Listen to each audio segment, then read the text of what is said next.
Okay, good afternoon, ladies and gentlemen. We hope you're having a great day and a great week. And, whether you're looking at it closing out your weekend or getting your week started, we hope everyone is doing as well as possible. We are back with All About the Authors. This is what we do every second and fourth Sunday at 3 p.m. Eastern Standard Time. This is the author, Andrew Snorton, one of the co-hosts. Always a pleasure and always a privilege to have not only just some great people as part of our, as our guest group, but all the viewers out there and everything along those lines. So as a reminder, you can view this live if you're tuned into Zoom, but if you go to the Facebook Live for the page Author Andrew Snorton, A-U-T-H-O-R, Andrew, and then S-N-O-R-T-O-N, it's live up there, it's public, so please make sure to share this with your family, friends, loved ones, associates, people who are fans of reading, writing, things along those lines. So we're real excited to have another great show lined up for you. And before I go any further, I've got my co-host on, who is a fellow author, doing some great things in arts and entertainment.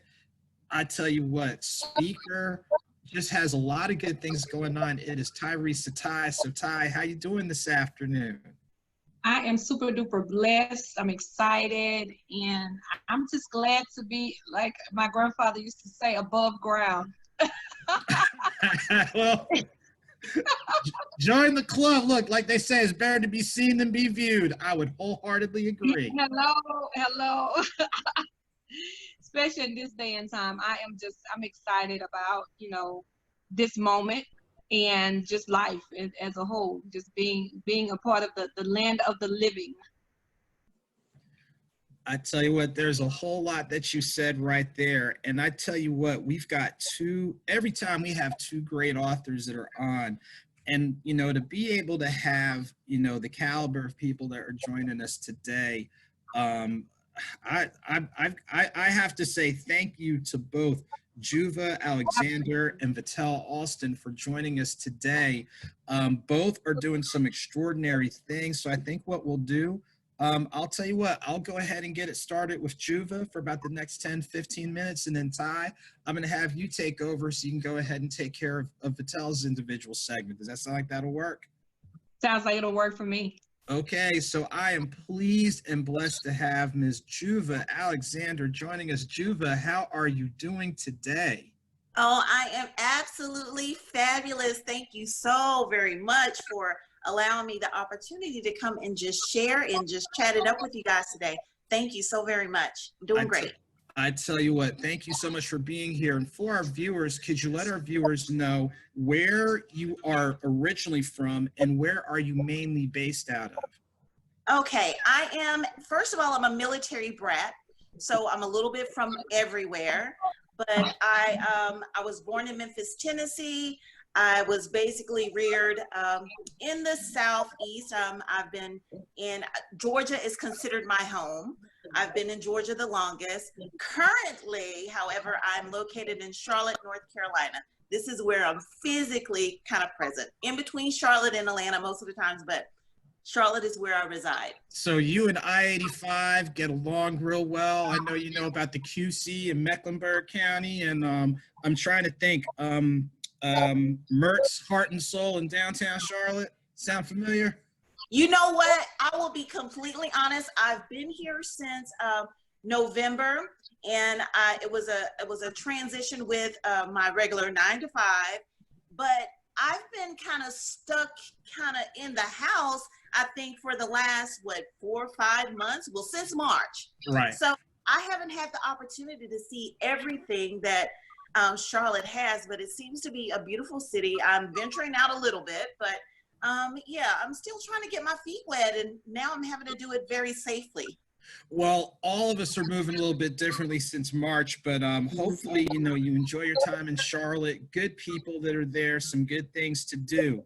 Now, outside of wearing the hat of an author, what are some of the other moving parts that you have going on? Okay, outside of wearing the hat of author, I wear several different hats, and I think as a woman and as a mom and stuff, that's just kind of what we do. But I'm also an editor, and I'm a diehard editor. I started out with editing, and and I was kind of pushed to go ahead and publish my book. But I'm also an editor, and I'm also an inspirational speaker. I am real big about speaking. I've just launched a podcast in the middle of trying to get that together. And so I have been pretty busy. And I'm, of course, just a writer. Love to write stage plays, books, you name it.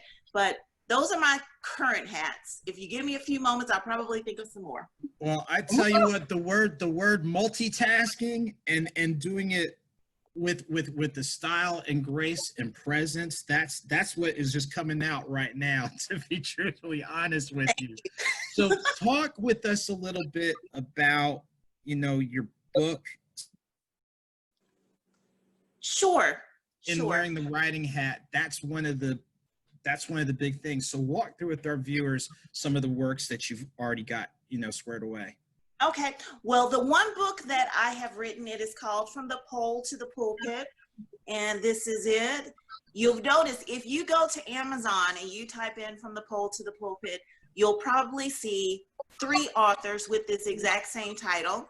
I think we all were inspired to write about the same thing, but it's all good because that means it was just that important. I wrote this September 30th. Well, I published it September 30th of 2016. So it has been out for a while, and it's first of all, it's a memoir. So this is about, my book is about a part of my life, younger 20s. And I became an exotic dancer, made all types of little choices, that sometimes young people make. And as I stated, I'm an editor. So I was in the process of just kind of editing other people's work, and God just kept pressing it in my heart to go ahead and finish doing what it is that he told me to do, because he told me to write this years ago. I mean, years ago.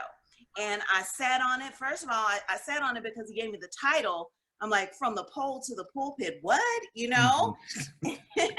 And I thought that I would go in and I would make this a juicy little fictional, because I could go ahead and just kind of elaborate and put all this stuff in it. But when I just sat down and actually started writing, I couldn't make this a fiction. I had to tell it just as I was inspired to write it. So it's deeply personal. And it is, I know that there's a purpose behind it. And it's so funny that as in the writing process, I was just amazed at how much, you're just kind of reliving some things. It's different when you're writing some stuff that belongs, to you, and you're writing about, things that happened in your past. There were some things that, you didn't necessarily want to relive, and I had to do that. So it took me some time to actually complete the process. But the whole time I understood exactly why I had to write it. And I'm even more amazed now at how I'm doing so many different things. I've done so many different things with this book. Oh my gosh. I've written a 1-act stage play based on the book, and it was called The Pink Tackle Box. It featured last year, we went into production last year during Women's History Month. And I tell you, I've been enjoying all of the blessings and things that have come out of putting what I felt was a very personal, thing that I went through, and honestly, something that I meant to take to my grave. But, it's like, one thing is for sure, once you write it and it's out there, it's out there. So I just kind of make the best of it, and I allow myself to do whatever opportunities just kind of comes my way. And especially when I know that the heart of it is to help and inspire. And that was one of the main reasons why I necessarily had to do this. I had to write this work. Let me ask you this, because whenever you write a memoir, there's so many things going behind it. Like, at times it's a cathartic release, like you said, when you had to revisit and see where you were and where you are and where you're heading. It's really kind of like a checkpoint in taking inventory. What would you say in writing it? And like you said before, part of it was revisiting some things. what would you say was one of the biggest hurdles you had to clear in order to get it, to this point? One of the biggest hurdles I had to clear, specifically during writing, like you said, there are, you relive some things.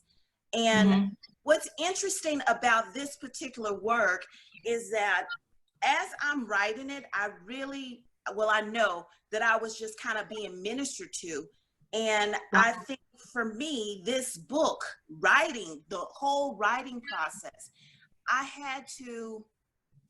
the biggest hurdle was healing, me being healed. And that didn't happen like after the fact. That actually happened during the writing process. So healing was big. It was kind of hard to overcome some things and kind of get over that, especially when, I talk about forgiveness.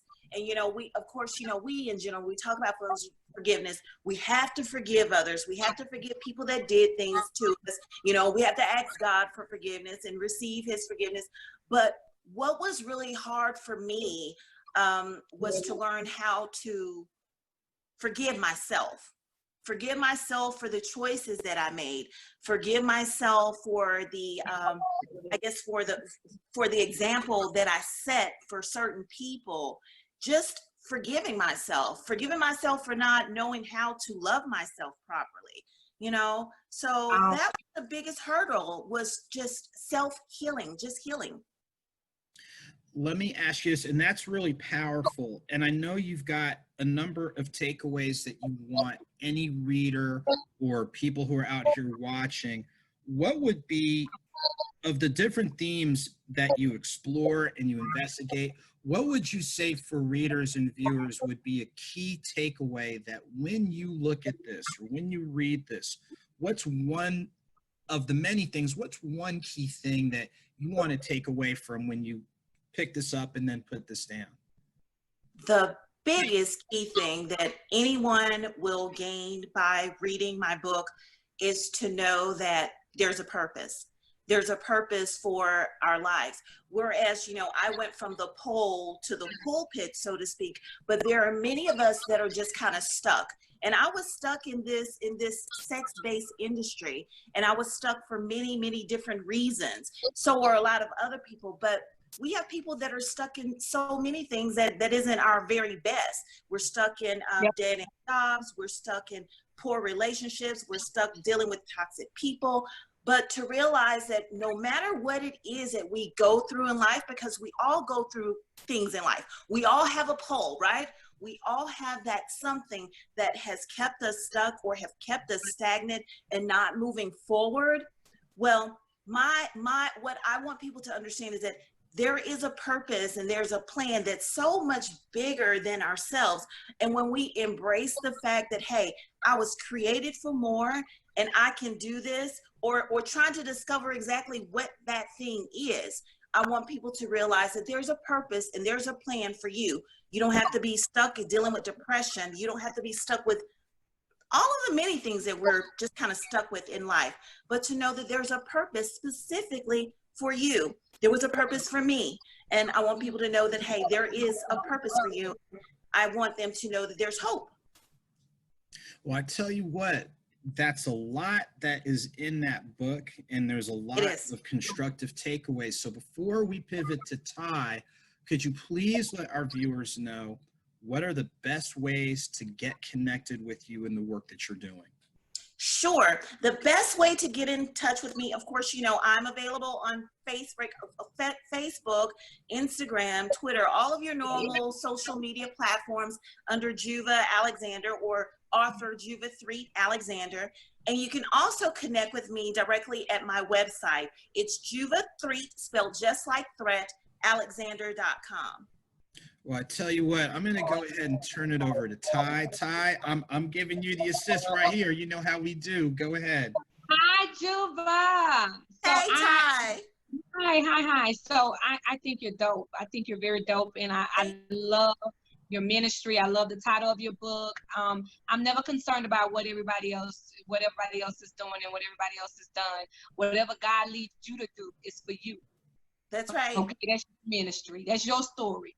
It could That's be right. 10 other things, 10 other titles, but guess what? They don't have your story. That's right. Okay, they don't have your story, and they don't have your testimony, and they don't have what it takes. Whatever it is that he led you to do is for a purpose, for a season, and for a lot of particular people who need to hear your story so that they can transition into the queen that they need to be. So I don't think you even need to tell people, because it's not even their business about you. It has nothing to do about what you're delivering and what you have in your story. So I just want to say thank you for joining. I'm very intrigued by it. And I think it's an awesome title. I think you bring a lot of spirit and a lot of energy to what it is that you believe in. I heard you said you were starting a podcast. Congratulations. Thank you. And that you were going to be spinning a lot more plates, and that's what we do. That's what we're, it's the people who, my pastor used to say in church, it's always the same people doing everything, Right. and the same people doing nothing. And so when you think about it, the people that's doing it is doing everything, and the people that's doing nothing is doing nothing. So, people say, you're doing too much. I said, that's what I want to hear, because now I know I'm in the right direction. When you start telling me that I'm doing too much, that means I got your attention, because how would you know what I'm doing? Right. So That's I right. just want to encourage you and tell you, thank you for, sharing your story, because, especially at a time like this, because I tell people all the time that, and I tell this not only the people, I remind God, because God said bring things to his remembrance, and I'm a God lover, and I tell people I'm a God lover. You can't get cussed out, but I'm a God lover. Okay? I'm gonna keep it real. You can't get cussed out. Don't come for me, okay? God is still dealing with me, and I love wine. I try to be very transparent, because people are not healed by perfect people. They're healed by purposeful people. Okay, so when you're talking about from the pole to the pulpit, it's a lot of young girls right now, and they're out there, especially with social media. It's mesmerizing them, and they got them to a place where it has them to a place where they feel like they have to do unethical things to make it in the industry, right? Because that's all you see. And I always, I tell God, I tell him, he made me some promises, and I made some promises to him as well. So I never judge people who have taken a different path as it relates to being an exotic dancer, or whatever they've done to try to pursue their goal. But I tell God, I want you to allow me to be able to present to the women of the world that you don't have to sacrifice anything for you to be blessed. That the devil's going to bless his people. Don't get mistaken. He's going to bless his people, but you can bless them too without doing things. However, I believe that if you've taken that route, that when you transitioned over, that you have such a powerful testimony, because you can let young women know that, look, hey baby, I've been there, done that. Okay? Yeah, right. Been there, done that, got scars from it, can tell you all kind of stories about it. And guess what? At the end of the day, you ain't going no further than what God wants you to go anyway. That's true. And to whom much is given, much is required. A lot of times when you see a lot of the people who seem like they've done things the wrong way and they've made it, you don't even know what they sacrificed to be there. And so that's right. I love the fact that you may have started a different way, but you are able to give your testimony about how you transitioned over, and just be a good example of past to present, because your past is it doesn't define who you are. Right. It's a part of the journey. You some things you just have, it goes that way, and it's not because we it's our choices, and that's another thing. We choose to do things. So I just want to thank you. It's so much in your story that this thing go on forever, and I just want to encourage you to keep on keeping on and be that example, and don't tell the story no other kind of way, baby. You tell that story just the way it's supposed to go. Okay, if it get real dirty, sometimes we got to get down low just to come up. Sometimes we have to. You're right. We losing, but we win, and sometimes we have to lose to win. And so, you know, when we try to be something that we're not, that may be what that little part that we're missing is the piece that we need to get to help us thrust us to where we need to be in life. And so we have to be, you know, bold in our gift and be very transition and transparent in our testimony as well. So I just want to tell you thank you, and I enjoyed you. And I'm about to transition over, talking about transparency and transitioning to the amazing author, Ms. Vitelle Alston. I am super excited. You're doing some amazing things. You're just tapping into your gift, and through poetry, through written words, through journaling. You know, I am the journaling queen. I believe in it. I stand for it. I believe that it's just the perfect therapy for humans, when sometimes we need to and just write it, you know, write the vision and not talk about it. So I just want you to tell us, you got the floor, tell us a little bit about you, what you want people to know about you as it relates to where you came from, where you're currently living, if you will, and just tell us what you got out there in store for us that we can go pick up and tap into. Man, first of all, I gotta say, y'all on here having church. Y'all made me forget what I was doing here. I'm like, hold on, I didn't know it was gonna be all this. Okay, I'm trying not to be too loud over here till it's my turn, but I was amen. So my name is Vitelle Alston. Newly married. So for those of you who know me as Webb, I am making that transition over. So it is Alston now. And Vitelle, most people know me as an actress, model, humanitarian. I have a nonprofit organization, the Feed the Homeless Tour. Also co-host on the DTTO show. I do a little bit of everything, like you said, and most recently published my first book called I Am, right here, a poetic ensemble. And yeah, I kind of got my hands on a little bit of everything. I'm currently based in Atlanta, but I do travel for work with my family, me, hubby, and 3 kids all over the place. So yeah, just doing a little bit of everything. They're actually in entertainment as well, so we kind of make it a family affair. Awesome. I love it. I love it. So tell me a little bit about your book.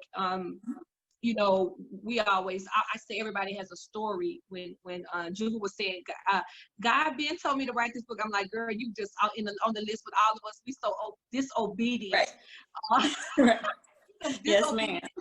Thank God he still loves us, but timing is everything. And I want you to tell me the story behind the story, because I know you have a story that got you to the story. Absolutely. And I don't know if y'all did it on purpose, but yes, we very similar situations. Mine focuses more on the overall aspect of my life in the memoir, and not just that specific area, but I too can relate to being in the adult entertainment industry, doing what you can to make your dreams come true on your own. So I definitely can relate to that. And I have a couple of poems in this book that can attest to that situation as well. Being able to just trust God fully in what he called you to do and stop trying to do it your own way. So mine does touch on that topic a little bit as well. But I also just covered just like an array of, I try to include like everything from then to now that I can testify to. So whether that's dealing with suicidal emotions, which I've dealt with, whether that's dealing with abuse, physically and mental abuse, just a little bit of everything. Human trafficking, I touch on it in my book, depression. Gosh, there's a list of things because I was sharing my memoir, but I did it in a poetry format. So it makes it very unique to say that this is a autobiographical self-help book of poetry. So that's a tongue twister, but that's what I call this book. And I basically, I've been writing on a couple of different books that God had called me to do. And like you said, being disobedient, I finally said, you know what, I've got enough stuff written down that I can, if nothing else, compile all these journal entries and poems and put something out there to have something out as I'm working on the other things. So rather than making an excuse to say, oh, well, I'm not finished with this book yet, and then end up starting another one before you finish the last one, you know, I just went ahead and compiled everything together to get out there. So I have poems that in here that I've written since I was 13 up until now. Wow. So yeah, just a little bit of everything, but definitely a self-help book as well. Like the last author mentioned, it is definitely all about helping other people. And since this book has released, I've gotten a lot of testimonies that it has done just that. So I'm excited about that. Well, that's awesome. And it sounds like a necessary book. Sounds Absolutely. like it's necessary that you read it. You know, when you start saying, you know, just things, when we're young, we just make so many choices that, you know, we don't know any better. You know what I'm saying? We don't know any better. And so that's why I tell people, you know, you can't judge a book by its cover. You definitely can't. Absolutely. And you can't judge people about the choices that they made because they were in a different state. I am not who I was. Right. And exactly. I am not what I'm going to be. So if you think, you can take a picture of me right now, but don't let that be the standstill right there. Don't think, you know, just because you have a picture right now, I can tell you I'm going to be in a whole different place 5 years from now. And so, you know, I just, you know, both of you ladies just touch my heart because, like, again, I say it's, you know, people want to be, you know, especially when it comes to social media, I said, people let you see what they want you to see, baby. Oh, trust me. Everything that glitter ain't gold. People tell you what they want to tell you. And you can be over there about to split your wrist thinking somebody living a life that they ain't even living. You know, so I just commend you for being so transparent. And, you know, I think that when I say that book is so necessary because it's so much, the sexual piece of the world right now is crazy. Yes. Right? Yes. And we just got a little add to it when we just got our new WAP video. I guess I'll add that since we're being transparent from our girl, Cardi B. Oh, Lord. Making a stallion. You know, I would love for you guys, you two ladies, to you know, kind of tap into that and the mindset because it's so interesting that we just, you know, the topic and just having you on right after that was released on, I think, day before yesterday, because it's a struggle with the world is trying to struggle with, is it empowerment for women, you know, embracing our sexuality and all those things. And, you know, when you're trying not to be in a judgmental state, but you're trying to be real. You know what I'm saying? You're trying to be real and you're trying not to deny your spirituality and what, you know, what God expects from us, and having that balance is it's a very difficult place to be, you know, because I remember when we were younger or whatever, you know, in a different place, you know, we had our girls too. You know, I love Trina, you know what I'm saying? She did her thing. That was her ministry. That's what she did. You know what I'm saying? And so you thinking, well, you know, do I feel about the music the way, you know, I felt about it? Well, then I was, you know, if you were 20, it's gonna be a different meaning to you. You're gonna approach it differently than you will at 38 or 40. You know what I'm saying? Because you're in a different place and different experiences. So, I wanna ask you all that. I wanna come back to that. My ADHD kicking in. I wanna come back to that, but I wanna. Again, I'm very transparent with Miss Vitelle.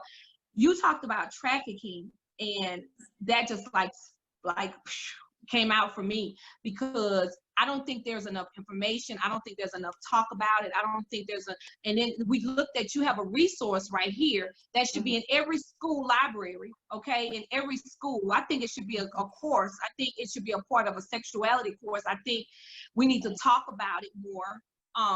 And not, we tend to hide behind things that are uncomfortable for us instead of, hey, putting it out there and saying, look, I experienced this is what happened, this is how this thing goes, this is the things you need to be aware of, and just educate us on that. So your book sounds like it's just it's what we need. When I say that it's something we can enjoy. It sounds a little entertaining as it relates to the poetry piece, you know, easy to receive instead of, you know, just a regular book.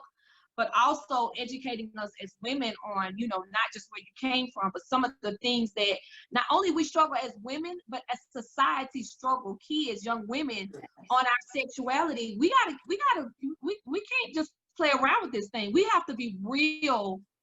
We got to keep this thing. I'm trying not to curse because this is what cuss word was coming in my spirit. Look, we have to be real with this thing. And so I want to thank you for sharing that. But let me ask you something. So in this book, when you were writing these things, I want you to be honest with me. Because you feel like we're friends now, right? Yeah, you feel yeah. like we're Yeah. So when you were writing this, did you feel like when you were writing, like, oh, I better not tell this part? Some of it was like, I don't want to go that deep. Because you were feeling kind of, because this was you. This is your life. Yeah. Yeah, there was plenty of times that I felt that, and especially in instances where like other people were involved who are still alive today. It's like, if they weren't here no more, it'd been a lot easier, but okay, they gonna read this and what they gonna think. But I had to like really keep dialing it back and say, okay. And you know what? That leads me to the reason the book has this title is because I struggled with that you just mentioned. Like even upon finishing it up, I did not have a title for this book, and I was just praying on it like, God, are you sure I'm supposed to be doing this? I don't want to hurt nobody's feelings. I don't want to get on nobody's bad side, whatever. But literally all I could think of is that scripture when God says, I am, tell them I am sent you. And it's like, who can argue with that? You know? So I got to the point where I was like, okay, I kept just repeating that to myself and feeling more confident in that. I am sent me. So if you got a problem with it, you're going to have to talk to him. So, you know, because at the end of the day, it's my story. So if you happen to be involved in it, I didn't mention any names. I didn't put anybody on blast. People know who they are if they read it. But that's on you. You was just a part of the journey. But at the end of the day, the testimony is what matters, and it's helping people. And that's all that matters to me. So regardless of anybody else involved, you know, and as difficult as that was for me to do. And again, this is just a highlight or a summary of all the things that are to come. This is the first of many. Like with each of those topics that I touch on in this, I have a book planned that's going to elaborate on each different one. So this is just a teaser or a sampler platter of sorts. So it's coming. I've got more work to do, that's for sure. Well, I definitely appreciate it, and I love you for it. I gotta get it. I gotta read it. I gotta see, you know, all the good stuff, and it's. I think it's, like I said, I think it's necessary, and even with you breaking down the different portions of the book, you're definitely gonna bless some people. And I'll say this: I'm sure that, you know, it was hey, some of them people in the past had, look, they blessed your spirit in your pocketbook by buying the book to see what you said about them. Right. See, exactly. I said the same thing. And look, and let me tell you what, they were trying to see what you, if you went in real hard and told the story the way it really was. Right. And in the process, they give you a little change in your pocket. Right. And you bless them because you know why? Because they needed to relive.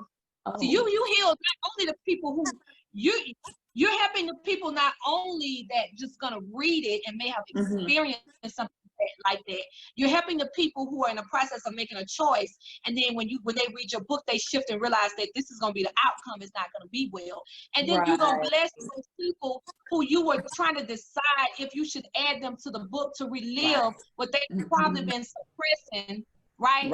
And remind them of not only where they came from, but you need to deal with this demon or this pain that in your past that's holding you back from your purpose. So when we thinking it's for us, but it be for the masses. It's the, you know, God put these trials and these, you know, I said we go through the fire and storms. All of this is not, you know, we're bearing a gift inside us for other people, and the pain that we go through is not just for us, and that's why we, you know, we're rewarded in a different way because we experience a different pain in our story and others. So I just want to thank you. I could go on and on. We definitely have to bring both of you all back, because this is a very, like, I'm really intrigued by your story, and it's probably because I'm a very transparent person. But before I wanna go back to ask you both the questions about the video. But before we do that, I want to see if you could just share with us, to our viewers, how they can get in contact with you, and anything else you want to say before our interview concludes. Yes, ma'am. My website is vitelle.net. That's spelled VITELLE.net. And there on the front page is a link to all my social media. I'm on every platform right now, I think. I try to keep up with the times. And yeah, you can just go there. There's also a link on my website to purchase the book. And also for people who are following me on social media, rather than going through Amazon, I have the option posted where you can get the book directly from me through Cash App, and I'll sign it and mail it out to you. So there's that as well. So vitelle.net. All right, good deal. And Drew, I'm going to transition this back to you as they talk about, maybe give us some tips and some feedback on how to approach the new video with our girl Cardi B and Megan Thee Stallion. Just give us a little feedback, and then when they finish, you can just take it over from here. Okay, in regards to in regards to video, that's a very deep question because it depends on your perspective. I think some people will look at it. Well, no, Drew, I'm gonna let the ladies. Oh, my bad. I'm just happy to be here. No. You see the man. He didn't know. He thought I put him on the spot because he probably thought it was creative art. He was trying to think of a male way of. But I believe the luxury of having and the blessing of having two beautiful women that have experienced the adult entertainment industry in the past, to just give us some feedback on, just their perspective on it. And then if you want to add something from a male perspective, feel free. Okay. I'm gonna let y'all have it. I'll chime in later, but go ahead. Juva, would you like to start? You know what? I have not seen the video, but I actually heard the song for the first time the other day. I had heard, that Cardi and Megan, that they had put together this that they had this song together. And so first of all, I'm a lover of music. And me too.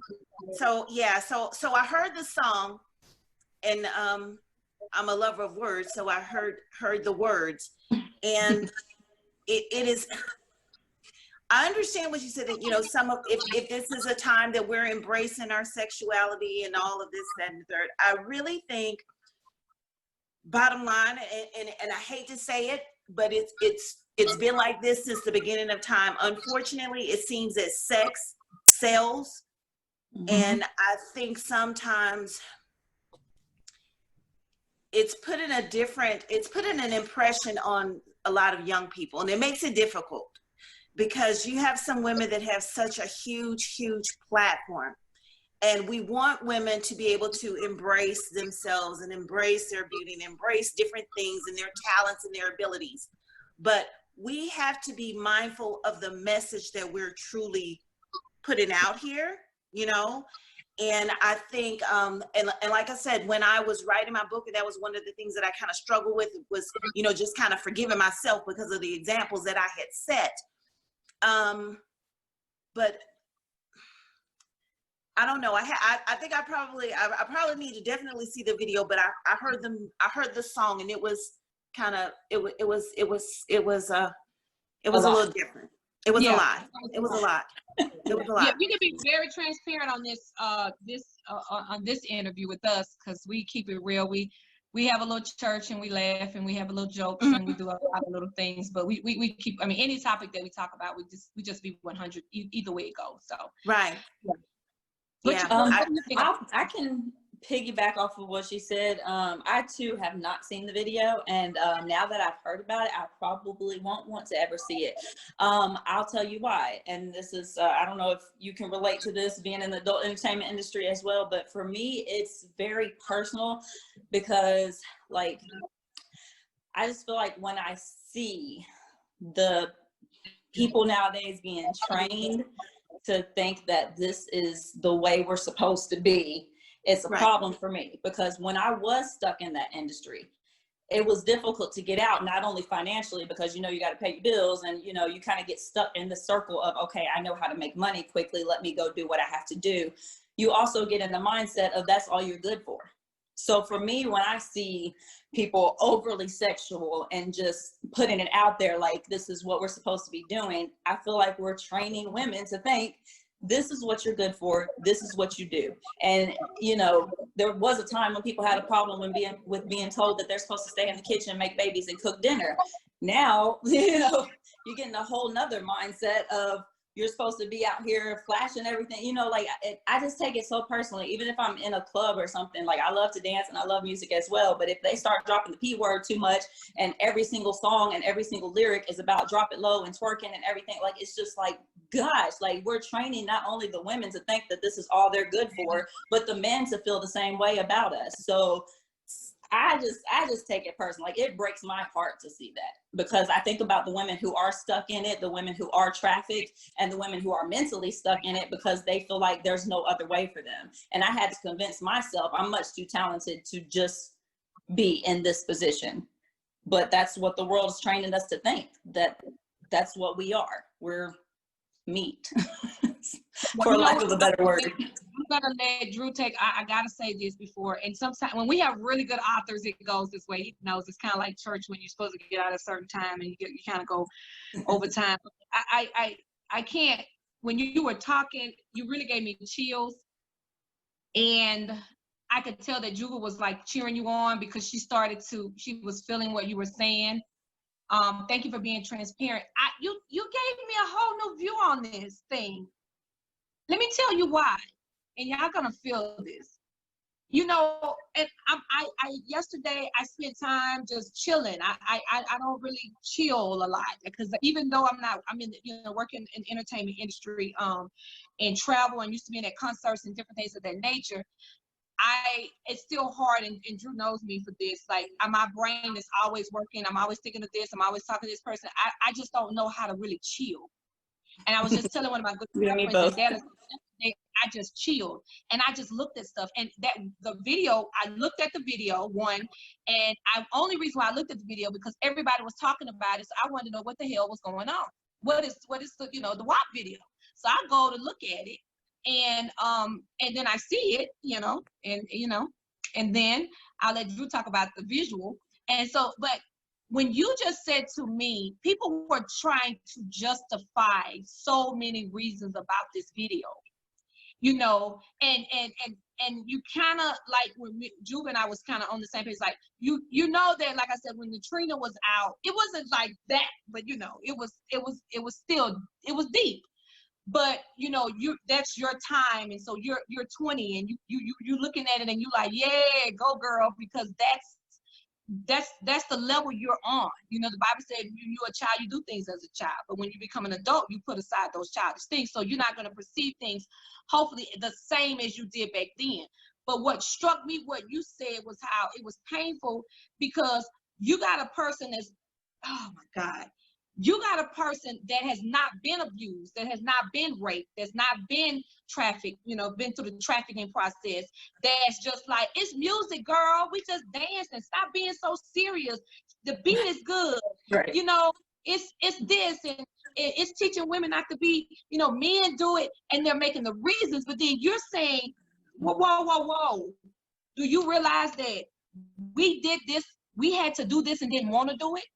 That we had to lay on this and we had to do these things, and I'm gonna be just kind of graphic when I put it in my mouth and all the stuff I had to do some of these things that I didn't want to do. So when you clapping and you moving and you saying it ain't a big thing, it's empowerment. No, it tore me down. Right. How can I be empowered? How can you be? You may think that because you've never been beat, you've never been pushed in a corner, never been raped, never been molested. So in your mind, it's just music, it's just entertainment. But when you're presenting this to a person who have been through some trials and tribulations and been in a situation, I never saw this till today. You just gave me a different perspective on when you put this out. You're not only encouraging the industry that supports the trafficking and all that. You're making little girls, if they pull them to the side to do this thing, that it's okay because the people I love appetizing, and they got everybody wants million views. The people who got 20 million followers and the people that's popping, this is what they saying to do. So if somebody say do it, you know, what's wrong with it? I never saw it that way. Yep. Until you just told me, what about the people who were forced to do this, that's not dancing to it or want to do it, or, you know, we don't feel like it's just entertainment because we were forced to do this. And I don't know about you, Drew, I never saw it that way to today.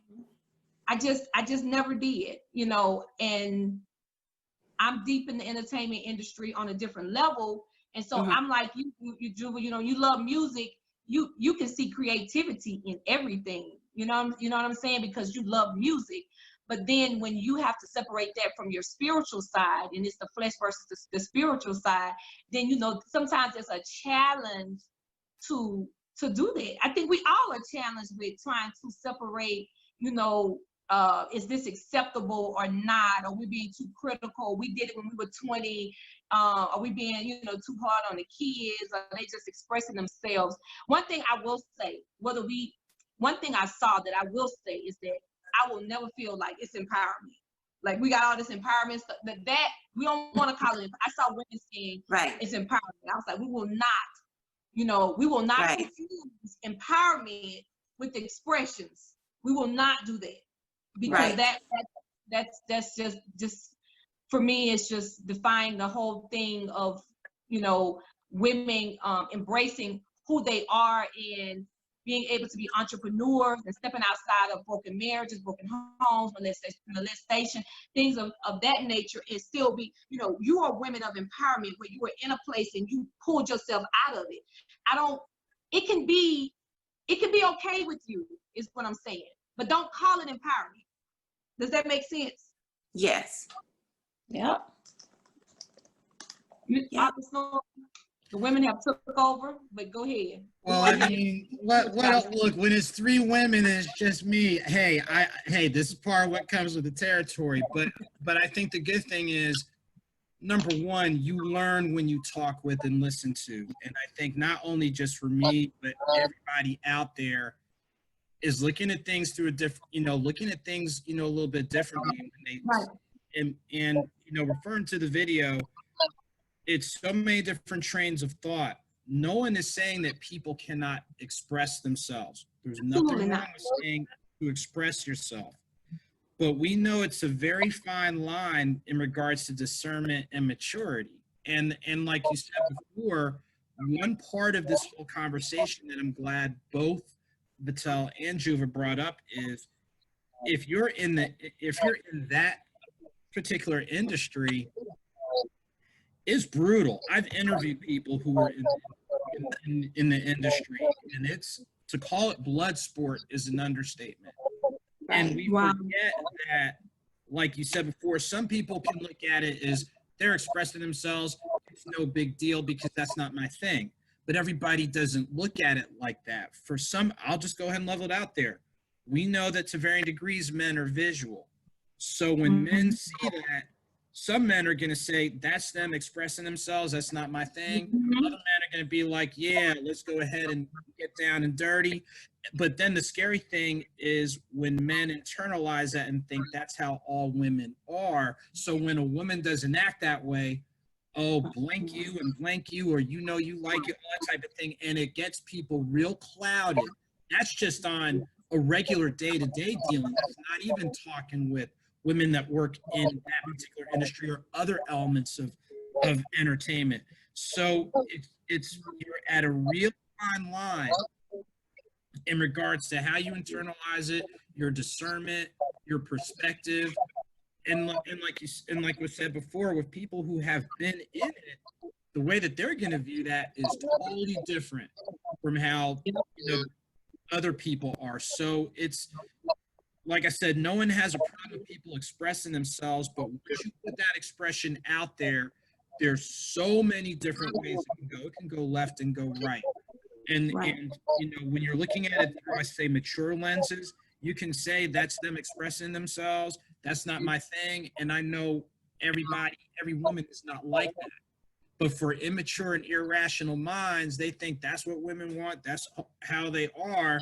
And then when it doesn't happen, you read about cases like, you know, what happened a couple years ago where, I don't know, guy asked a woman out. She said no. He got mad because women are supposed, y'all like it.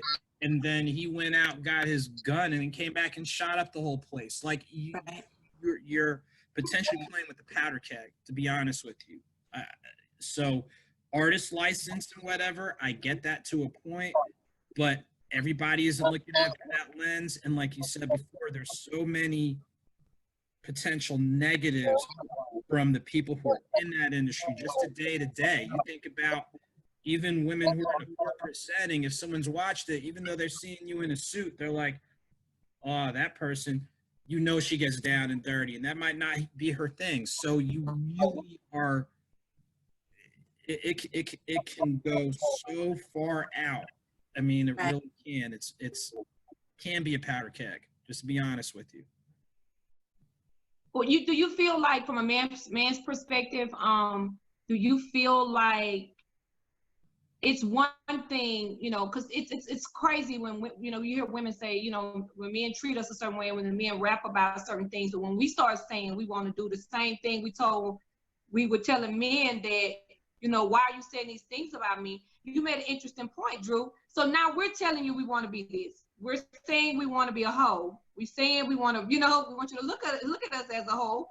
And so, you know, you made an interesting point. Like, are you telling, you know, as my grandmother used to say, you teach people how to treat you. Mm-hmm. So when you said that, it almost made me think, so when you look at all of this stuff, are we now telling men, you know, well, we used to get offended when they would say, you know, this be or this whole. Now we're telling them that, you know, that's what we are. I mean, as a man perspective, like, you're a mature man. You've been through a few things, and you know, but you're old college Greek boy. So back in the Greek days, I want you to go back to when you was stepping, and you know, and we know all the Greek boys get an abundance of women. I mean, that's the urban legend, yeah. If you could go back to the 20-year-old you, and you saw that, would it have, because, you know, I've heard this as well. I've heard a million women say it's not their job to train our girls. It's the mother's job. But is there a responsibility on a person that's a public figure?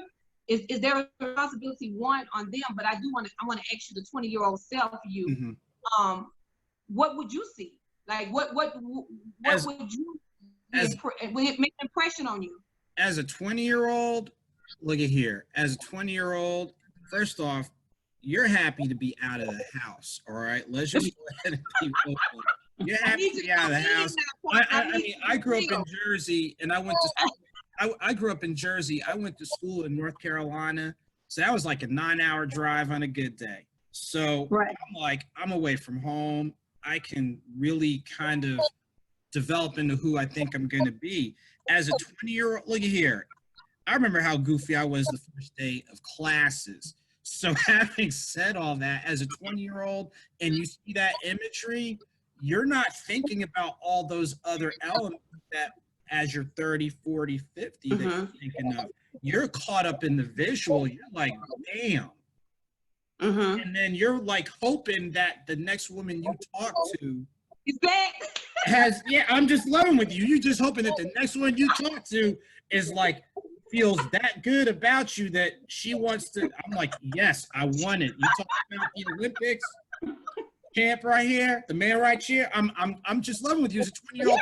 You're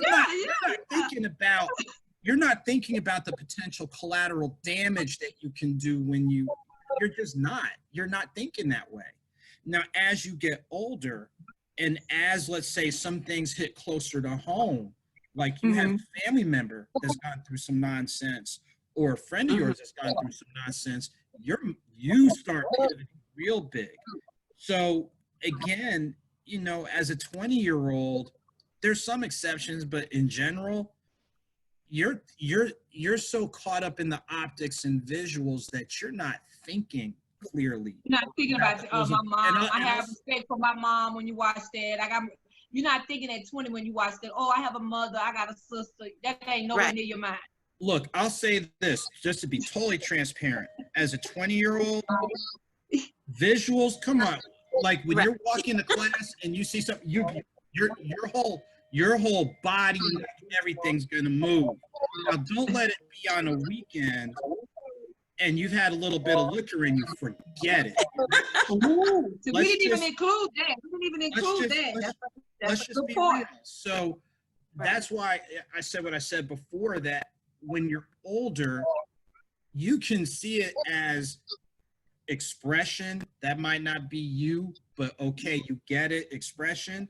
But a 10-year-old, 15-year-old, 20-year-old, Right. 30-year-old, they're like, that's what men, I mean, it's like you start internalizing that. And then when things go left and go right, like was said before, when you think about the trafficking element, you think about the abuse element, you think about what it can do to somebody's self-esteem and what have you, and the whole trying to look things through clear lenses versus you're clouded and confused. I'll even throw in trauma. You don't know, you really don't grasp how deep that image is. Like they would say, what, image is everything, or optics are everything. Right. Like seriously, you're not thinking straight. This almost reminds me of a talk that we would have when we do our college tours, and I'll just level with him. I know my buddy Michael Woodward is going to laugh at me. We say boys are dirty and the reason why we say that is because discernment isn't there. Right. It just isn't. And I think, like we're all saying, we're not worried about the people who have discernment and can see that as that's what they're doing, expression, whether commercial or otherwise. It's that teenager. It's that late teens. It's that 20s. It's that 30s. Yeah. You don't have discernment. And you don't remember when we say it's up to you for your parents to raise you, for you to know the difference. You don't think about a damn thing your mama told you when you get out the house. Not when you're 20. Actually, you're trying to do exactly the opposite. What they told you. I'll say this. You don't think about, I'll put it like this.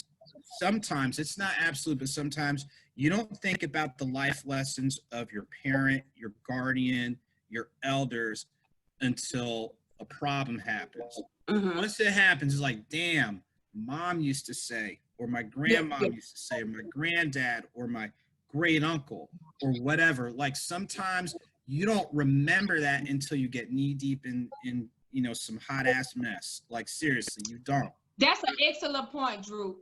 When I tell you this is such a good conversation, and we just need to tell everybody to listen, because you guys have made and ladies, you have made just some very, because I'm thinking about, like, I literally probably spent 3 hours reading comments on this topic, and the women were defending it more than the men, which was strange.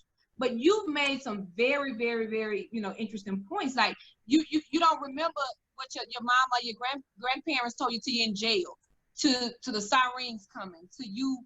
A lot of people, have, and a lot of young men till after they had an orgasm and then they realize, I just raped somebody. Oh my God.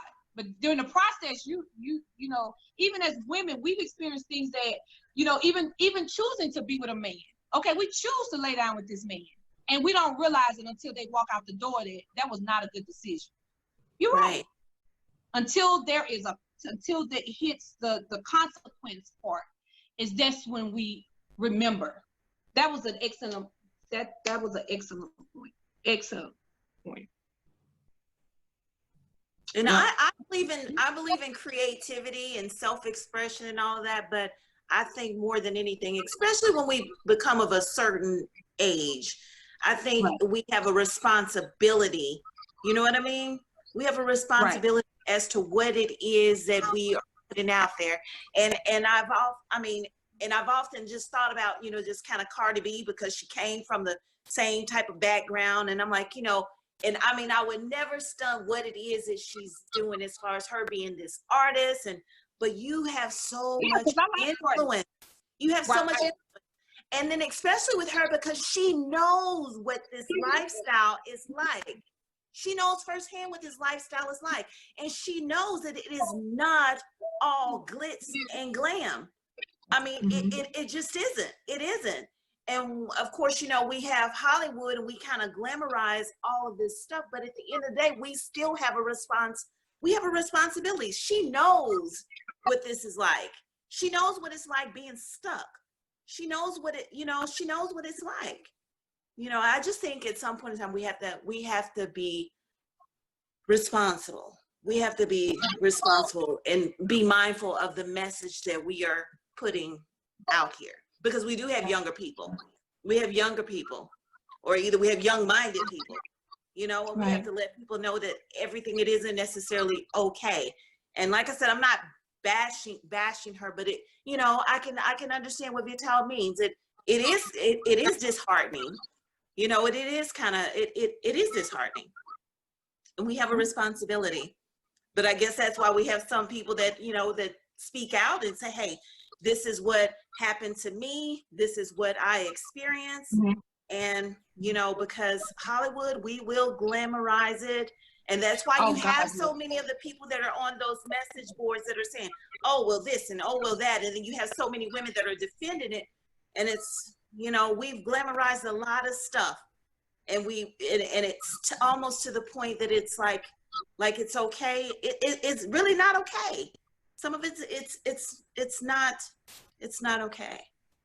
Well, if you think about it, we've glamorized a lot of stuff that's not okay, because you think about all the rappers who are talking about killing people and all this gangbanging and all this drug selling and everything that's illegal. Half of them don't actually have the personal experience anyway. They're just doing it for the money at the time, but they're glamorizing it for people who don't know and don't have the, you know, knowledge to know, okay, they didn't really kill somebody. They're just rapping about it for entertainment. But they might go out there and kill somebody, and then they're wrong because they followed, you know. And they do. They're following the influence. They're following the influences of the people that they consider successful, who have made it, and those people are rapping about things they've never even experienced. And so that's why this is such a just an intriguing conversation. And again, I didn't bring up the topic to bash either one of the ladies. I like them both. I think they're very talented. But it just so happened that they released a record, and we have two ladies from that past here, and I could not, you know, the little thing in my head that was saying bring it up, I couldn't, you know, not mention it, because and I'm glad I did ask, because I felt like, you know, even me personally, you gave me a totally different perspective, because I think in my mind, I too was like, you know, because I'm in the I'm creative. I mean, I'm in the industry. I'm an author. I've worked with and managed old school rappers like a Dougie Fresh, who don't even have a cuss word in none of his music. You know, legends that have not even did, you know, who have been able to be successful without saying anything about a P, a T, a D, or nothing. Just you know, beatboxing. You know, just talking about, you know, old school stuff and things like that, and still was successful. But I have, you know, I was, you know, captain the, you know, dance team and different things in high school. So, you know, I'm a person that loves to dance. So I can hear music and be like, hey, and sometimes I don't even listen to the words, just listening to the beat. Sometimes I listen to the beat and don't listen to the words, you know. So, you know, like I think when Juva, when she first started, she was kind of like, she didn't want to go there, because she was like, you know, you don't want to feel hypocritical. Like, I do love music. You know, when the beat was moving for me, and then I started listening to it, and I don't want to seem, you know, it's a tough place to be in, because you don't want to feel hypocritical, but it's not a popular place to be in, you know. When you just went in and say, it's not popular to say, oh, I don't like that, or oh, that person, because if that's the number one song, or those are the number one artists right now, you know, you'll be damned and bricked to death if you say something, you know, that and this is a crazy thing. It's not, people think when you don't agree with them that it's negative. It's not negative when you say something like this. Some things are just factual. Some things are your opinion, and some things are factual. So when you say it's your opinion, whether you like it or not, but the fact is that if you think that this can go out to 50 million viewers, and somebody's not going to be impressionable by this or change the way they think, that is totally a lie. Totally a lie. Okay. So, you know, I thank you all for just the feedback, and even, you know, after snorting from a man's perspective, like I learned something again today. Like, you know, when you were expressing some of the things you said, when we have a topic like this, especially with sexuality, I always love to hear from a man. And like I said, you know, you are a person that we consider honorable and, you know, God-fearing, responsible, but you were that Greek guy, or you was that college student who, you know, was on campus at 20 when you said, like, you know, all we was looking for was some booty, like booty. You know what I'm saying? You was like, booty in one class. Like, you, if I can get to one class through all this booty, I'm like, you know, I'm being a successful student. Thankfully,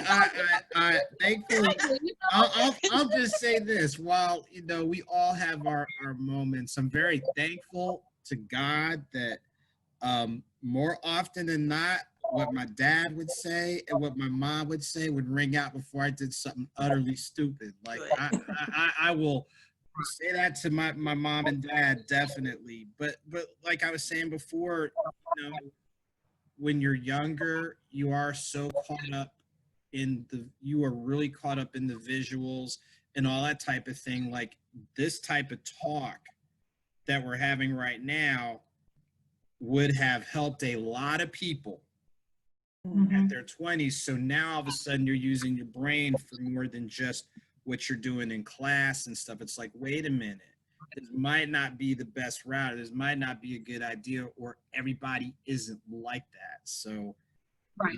Yeah. But these are still good self-checks. Even there's some of us who are older that haven't quite figured it out either. So it's not just exclusively an age issue. It's one of those, have you accounted for, have you thought about, or have you considered? So hopefully with everything that's been put out here, it's giving people things to consider, so you can still, like I said, appreciate people expressing themselves.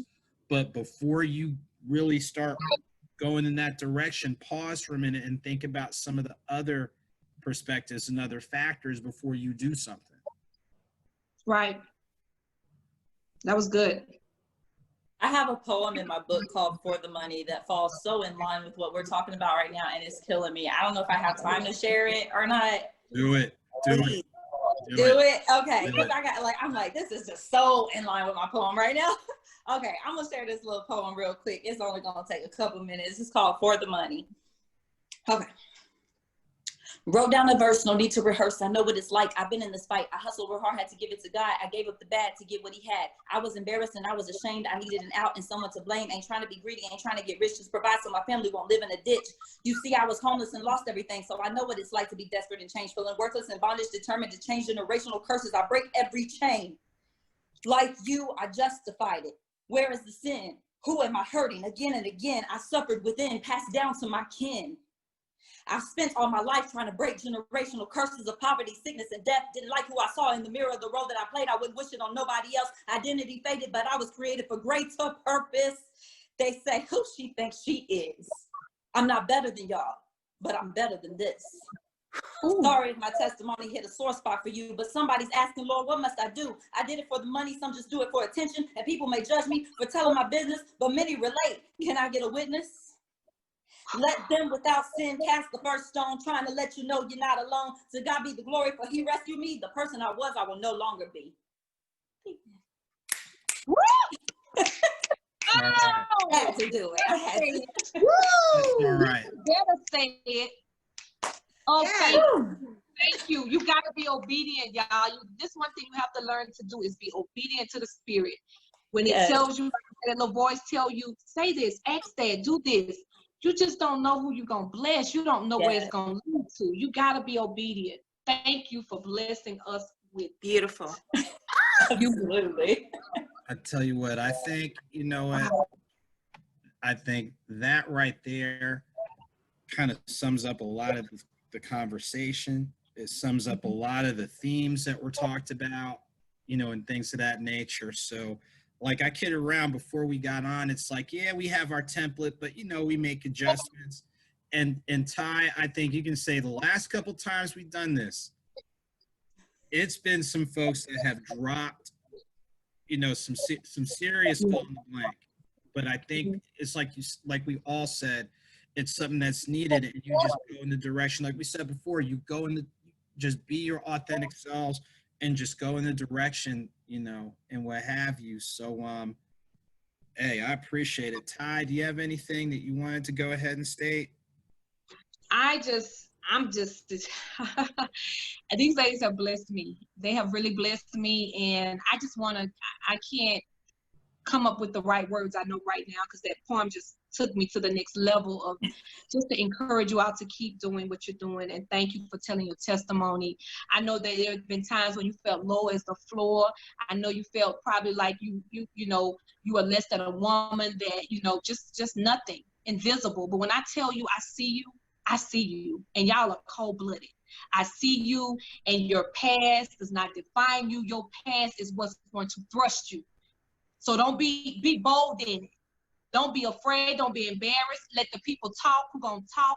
The same people that's talking about you. You know why they talking about you? Because you know why?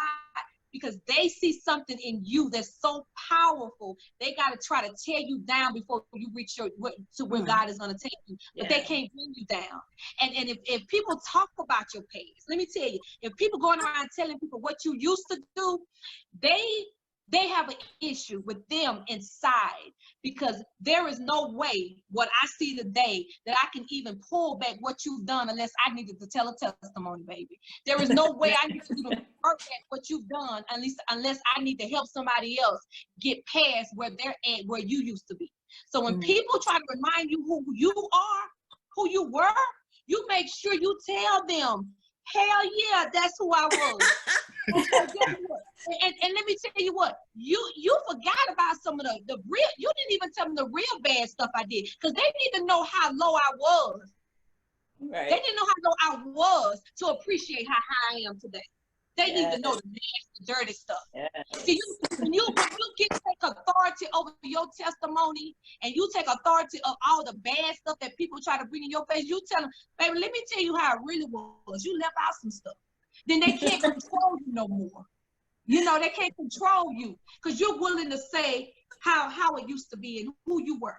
You can't nobody tell your story better than you. That's why you better tell your story. You better tell your story, because you are going to heal, you're going to save, you're going to inspire, you're going to motivate, you're going to encourage, you're going to mesmerize, you're going to pull some people out of some ditches with your testimony. So you should be so proud. I'm so proud of y'all right now. Like, I'm looking at you, and when I came on this, I didn't know all of this stuff about you. So as a woman, I can tell you, like, I am so proud of you. And if there are women or men or anybody that can't see your glory right now, babe, you better disconnect. Don't explain. Disconnect. That's right. Thank you. Thank you. You have really blessed me today. I want everybody, I want every woman to see this, and I want to encourage us all, because I felt like we all said some very, very important things that people need to hear. I want us to tag our friends. We could tag a few enemies too, because some of them need to hear this right now. Yes, and share it. I am author Teresa Ty. I am a person of many hats as well. I do management for celebrities, and I do branding and marketing and media. I just released a journal, and I thank God I just had an interview with the Breakfast Club. It's a self-care journal, and it coincides with what you all are talking about. It's probing questions about what you did, what they didn't do, shouldn't have done to you, and it takes you back to your childhood. It's gonna tap into some feelings about some of the things that may have happened and should have happened and didn't happen. And then the journal lets you write it, and I believe in writing the vision. Not only that, I believe writing is a healer. I believe that there are certain things you can say, like I said, you need to write it down. I believe a journal creates your story. That's where my book came from. My book, Follow the Fire, that you can find on Amazon, also on my website at www.fireteresaty.com, was derived from just me, just like, I feel like nobody understood me, and I got tired of talking and trying to defend and explain myself of who I used to be. I just started writing about it, and it became my book. And so I have a series, now I have about 14 journals. I have some Greek-inspired journals. I have a journal with my book, and then I have a new journal called Matters of the Mind, because I believe so. I mean, so is he, and it's a self-care journal to help you reflect on, you know, who you were, where you're trying to go, and just to be able to capture moments in time. And so I just want to encourage everyone to not just support me, but to also support everyone on here. Arthur Snorton, he's a great inspiration to me. He supports us as well. I have to pull on him for a lot of things, because my artists feel like, you know, it's so funny when you have celebrities calling you for everything. They think I can do everything. And I'm like, that's not my specialty, but let me find somebody. So, you know, I pull on him a lot at the last minute, 99% of the time, because they call me at the last minute. And he's an amazing resource, and he never talks about it to so many celebrities. And I just, you know, publicly want to say, you know, thanks to him for his support and just being an amazing author. He just released a new book. I'm telling his story. I tell mine, everybody else's. And and I you know, and he just released a new book. What I love about him is that he's so diverse that he can tap on different things. And he just released a new a book regarding baseball, which is so dope, because we talked about it. And he's a person that's, you know, he's a matter of fact person, but he's a person that he don't just talk about it. He be about it. He does it, and he's gonna always, you know, an excellent role model, an excellent friend, excellent entrepreneur, excellent author, and just a all around good guy. So I had to say that again. I've learned. I said one of my lives. I've learned. Well, they said when to hold them, when to fold them, when to walk away, and when to run. I've learned, you know, I learned that everything that I think I can't say, but I've learned. I thank God for discernment, and because it could be bittersweet. It could be bittersweet when you are afraid to say it and don't say it. Like when you bless us with that poem, you got to know that voice. You got to know what voice that is. There's two voices in your head, and you got to know which one it is, and when you need to say things that you just need to say at that time. And I thank God for finally giving me that discernment. So again, I just want to encourage everyone. I'm an author, a speaker. I'll be doing TED Talk next month during my birthday month. I'm super excited about that. Yes. It seemed like it was a whole year ago, and now it's quickly approaching. So definitely tell your friends, tag about 5 or 10 friends to my page on Instagram and Facebook. Tell them to follow me, join my journey. I love to support all people. And if there's any way that, you know, I can help you as well, make sure you hit me up. And that's my tea for today. Wow. Well, I'll tell you what, let me, I guess, help us ride out into the sunset. First off, you know, thank you again, Juva and Vitelle. I'm so glad both of you were able to be a part of today. And I kind of, like, I texted Ty before we started. I was like, I think every day is special, but there was something that was going to be real special about today. So to you both, I say thank you. Please, to everybody out there, please support, you know, everybody that's been on before, but everybody that's on here today. Ty is probably more about like 70% of the time. You call me like the day of, but you know, it's like 70%. You said 95. Let's dial it back. It's about like 65, 70. I can take my charge. I love Jesus, but you know I'm a little gangster. I can take my charge. We're going to keep it at like 65, 70. We're going to keep it 65, 70.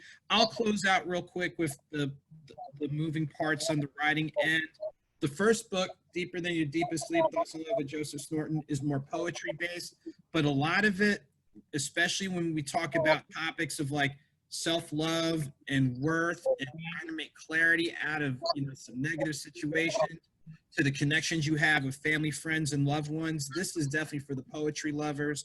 And it's based on real conversation with extended family. So like the first half is really me talking with family, but the second half is them talking with me.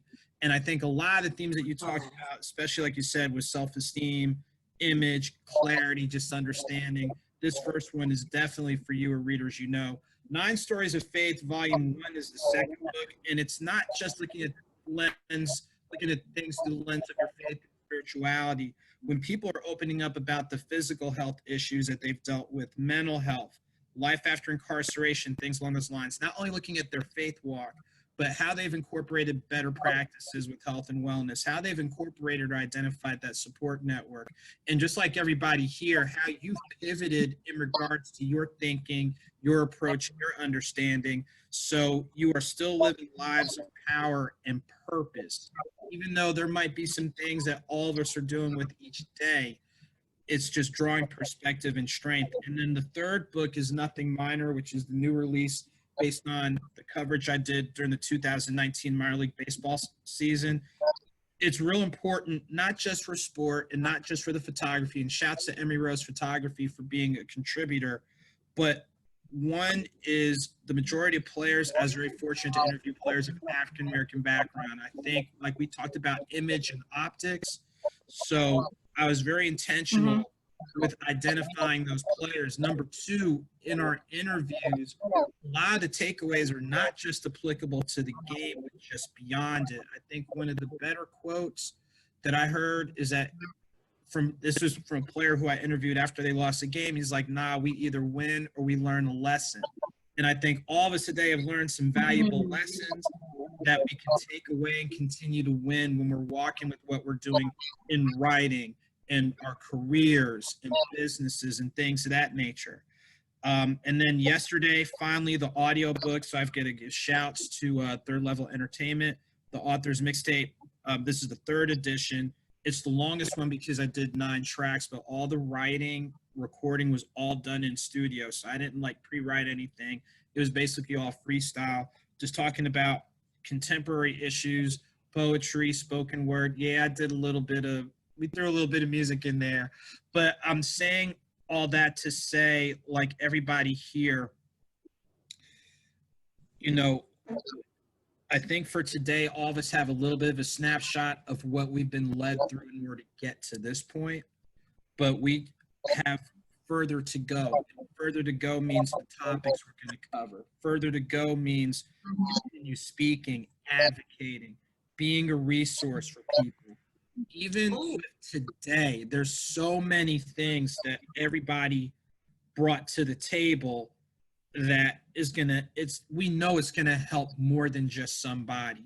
And I think that speaks to everybody in regards to their stewardship, their outreach, their insight, and I'll just say compassion, because to varying degrees, we've been there with what we used to be, or we've been there with life challenges that we've been led through.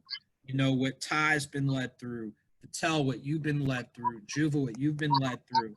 So again, people, when they watched, they saw us where we are, but all of us to varying degrees shared what we've been led through in order to get here. And there's no shame in that. And if anything, we probably have an even greater appreciation, for where we are, but also an even stronger calling to do what we're doing through the lens of writing, through the lens of speaking, through the lens of acting, what we do.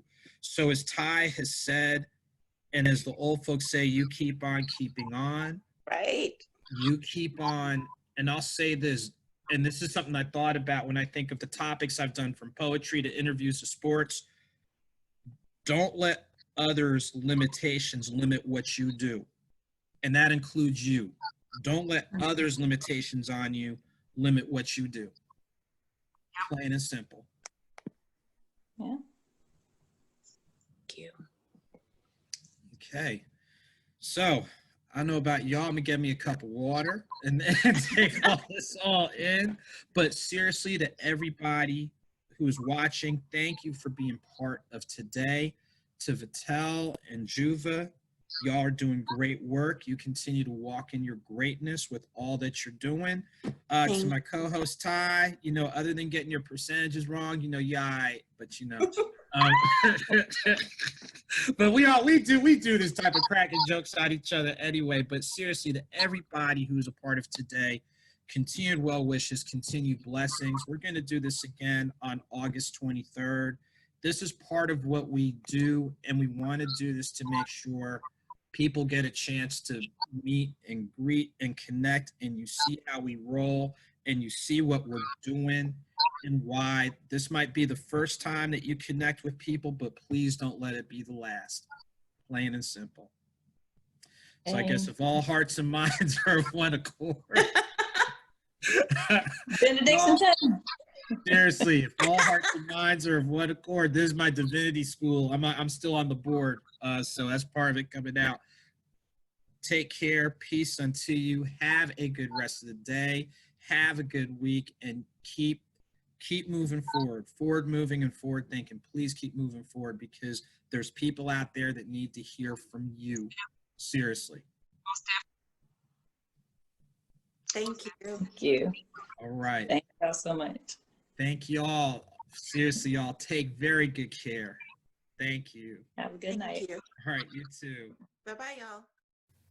You just finished watching All About the Authors. Make sure to add All About the Authors 520 on Facebook, Instagram, Twitter, YouTube. And make sure to check us out. We'll see you.